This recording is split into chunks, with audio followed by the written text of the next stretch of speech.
sa oveľa horšie ako ráno, musím povedať, ale každopádne som spokojná s týmto výsledkom, však 12. miesto na svete sa nerobí každý deň, takže ja som spokojná.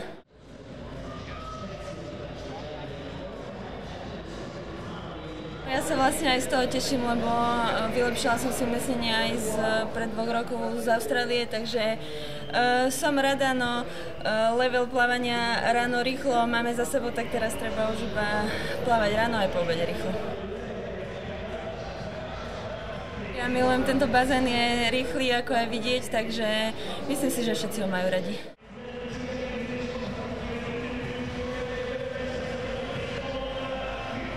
Už ma nečaká vlastne žiadna individuálna disciplína, už budem teda iba plávať štafety, takže moje individuálne vystúpenie na týchto majstrovstvách je u konca, takže ja sa teším vlastne z tohto vystúpenia.